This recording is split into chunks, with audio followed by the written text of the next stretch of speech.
Jorge Martin and Marco Bezzecchi are not speaking to each other. Not cold, not diplomatic, not trading short answers across a debrief table. Not speaking at all, says Carlo Pernat. And it has been that way since Hungary. They ride for the same factory. They share the same engineers, the same data, the same box, and the same shot at Aprilia's first Premier Class world title. And right now, the two men fighting for it will not say a word to one another. So how does a factory win a championship when its two contenders have stopped communicating? And who inside that garage has already decided which one of them still counts? This is not two rivals in different colours who can be kept apart by a fence and a press officer. This is one garage, one data stream, one group of engineers who compare telemetry across both sides of the box every session, because that comparison is the whole advantage of running two fast riders in a title fight. Aprilia built this season on it. Two riders, one bike, twice the information. Take the talking away and you do not get a rivalry. You get two smaller teams under one awning, feeding a championship neither can now win alone. And the man profiting most from it does not ride an Aprilia. Hungary. Opening lap, turn 1, Balaton Park, back in June. Martin arrived in the braking zone, lost the front, and took Bezzecchi down with him. Fermin Aldeguer, Fabio Di Gianantonio, and Raul Fernandez went down with them. 5 riders down inside a few hundred metres, 4 of them out on the spot, both factory Aprilias among them, on a weekend when Bezzecchi was leading the World Championship. The stewards handed Martin a double-long lap penalty for the next round in Czechia. That part was routine. What Martin did first was not. Rivola confirmed it himself, that before anything else, Jorge went straight to Marco and to the crews to apologise. The 2024 World Champion took responsibility before the bikes were off the gravel, and for about an hour this looked like something a strong team absorbs. Then, Aprilia's own boss made sure it could not be. Massimo Rivola did not shelter his rider. He went to the media, put the blame on him in public, and added that he would not have disagreed with a harsher penalty, because turn 1 is dangerous enough without anyone adding to it. He compared it to Martin's earlier error in Japan, and made clear they were not the same. Japan was optimism. This was something else. A world champion cannot do a mistake like that, but it's done, and another lesson. That is a team boss picking a side on camera about a rider who had already apologised to the room.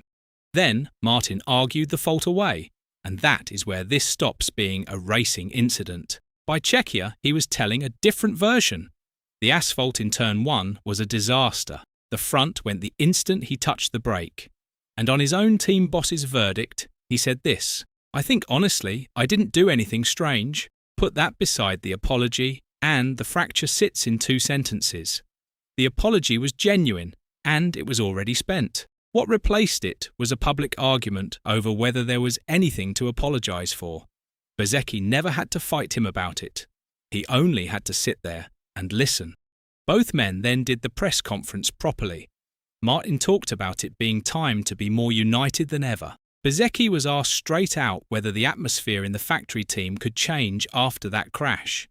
He answered in a single word: it would not. At the time that played as loyalty, a rider refusing to feed a story. 6 weeks on it sounds colder, because the atmosphere did change, and everybody in that building knows it. And, oh yeah, there is one more piece of this that nobody has attached to the silence yet. Martin is leaving. On the 1st of July, Yamaha announced him for 2027, alongside Ayogura. Aprilia had already moved. Once Martin's exit went public in May, they signed Francesco Bagnaia to replace him. A 4-year deal running to 2030, alongside Bezzecchi. Rivola's framing was that Jorge still gets identical equipment to the end, whatever he has already signed for next year. So this was never 2 teammates who fell out. This is a departing rider carrying a championship lead for a factory that has already announced his replacement, in a garage being rebuilt around the man he will not speak to. Carlo Pernat has managed riders here for decades, and his description of the team before Hungary was a champagne bubble, everything going well. Then Hungary happened. Since Hungary, everything has gone wrong. They're exchanging hostile glances. The riders aren't speaking to each other. The race engineers aren't speaking to each other. The mood is bad now. Hold on to that one line in the middle. Riders sulking is a human story. Engineers who stop comparing notes is a technical one, and that is what decides titles. Then the sport did the cruelest possible thing with the timing. At the Sachsenring in July, Bezzecchi high-sided in qualifying, broke his left collarbone, and flew to Italy for surgery, with a second procedure on a knee wound. He missed the sprint. He missed the race. And while he was under anaesthetic, the championship rearranged itself around him. Going into Germany, Martin led him by 7 points. Coming out of it, 22. Bezzecchi did not just lose ground to his teammate, he lost second place altogether and fell to fourth, passed by Ogura and Marquez while he was on an operating table. And Marquez is the number that should frighten Aprilia most. At Mugello, he sat 102 points behind Bezzecchi. 102. He is now third, 18 points off the championship lead, having won in Hungary the day they crashed. Then Brno. Then both German races while Aprilia's riders were absent. One physically and one from the conversation. Here is the flip. People think Hungary cost Aprilia a race result. It cost them the only mechanism that made a two-rider title attack possible. Two riders who talk, and two sides of a garage sharing what they find. That mechanism went down at turn 1, and nobody has restarted it. Aprilia is defending a title lead on half the information the bike was developed with. That is not a title campaign. That is one rider, alone, holding off an Aprilia and a Ducati. Aprilia's problem is not the crash. Crashes are fixed by Monday. It is not the injury either.